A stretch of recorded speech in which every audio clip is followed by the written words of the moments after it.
Hello everybody and thank you for tuning in today. I am with Tarun from Epson. You are the Sustainability Manager. I am, yes. You have a green top for a very I know, important yes. job. It's great. That was done aptly, to be fair. It's so lovely to see you and so lovely to meet you in person. Yes, you too. And to hear about all of the great things that you're championing. Many of them, and I think we'll do a podcast to discuss these in the future. However, for today, I'd like to hear about the water fashion project that you've been doing for the scarves. Could you tell us and our audience about that and how you're using it to demonstrate waterless process? Yeah, sure. So water footprints and the use of water and consumption within the industry is massive in the first place anyway. Yeah. I think it's really important that people understand that and people understand the impact that's having on the environment itself. And we essentially constructed and partnered with Patternity and Green Story to understand and provide research. So Green Story, they essentially did European-wide research and understood, okay, what's happening in our wardrobes, what's our water footprint for the average person, and through that they were able to understand that 18,000 litres of water are used to make one pair of jeans. It's incredible, isn't it? That is a huge amount. It really is. And when you put it into terms of, okay, how many years is that of drinking water, for example, that works out to be something like 24 years of drinking water for one pair of jeans. And I think that in situations like this, you almost have to look back and be like, oh, actually, what's the impact that I'm having as well? And that's really what the whole point of this campaign was. It was to help consumers understand what impact they're having and also realise and build that awareness around it as well.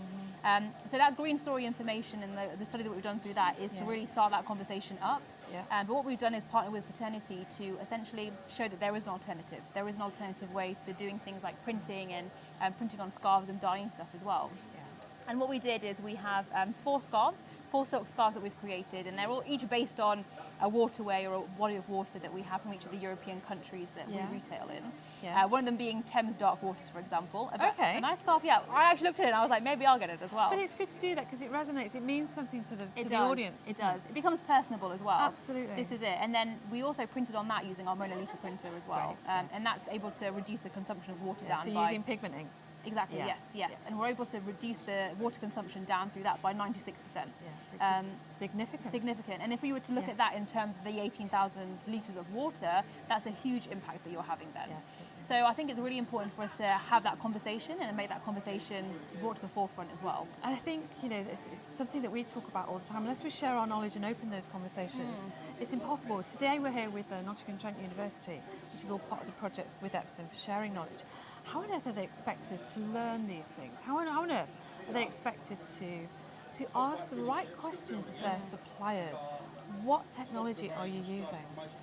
They wouldn't ask them. They wouldn't know to ask, would they? Yeah. And this is also part of it as well. If your customer doesn't understand how things are made, they don't understand why you've put certain things in the way that you have, then it's really hard for you to almost put across what your sustainability messaging is. You always have to create a gap for that story to take place and to fit in itself.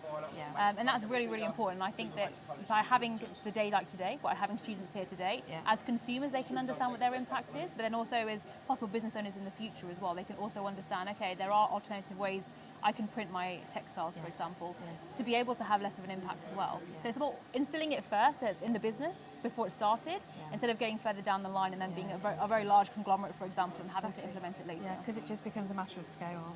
Exactly. Yeah, the bigger the order, the bigger the problem. This is it. And then things become more expensive, and then companies are less inclined to do it. So honestly, sometimes sustainability is trying to balance both the cost of it. And it's also about balancing with what you've got now.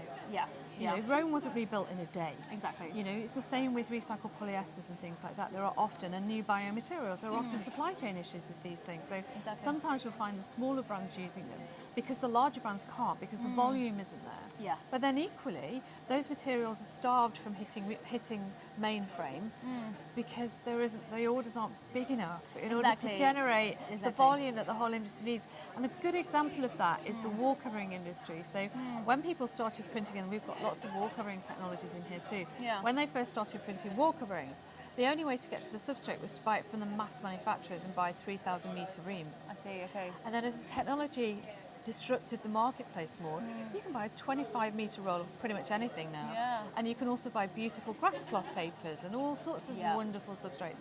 And I really look forward to that availability hitting the textile industry, so that the designers in this room today can choose those core substrates and start an environmental product from the very beginning. Exactly. And ask the questions, what is the technology that your supplier is using? And also, I guess part of this as well is that the idea, and a lot of people create businesses and startups as well, is the idea that further on down the line, this idea will be bought.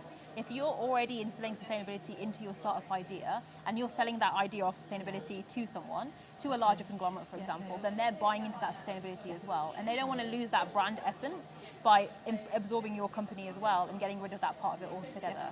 So it's easier for you to have that and have a step up. It almost acts as a catalyst in some senses as well to really kickstart that conversation. Start which means to go on.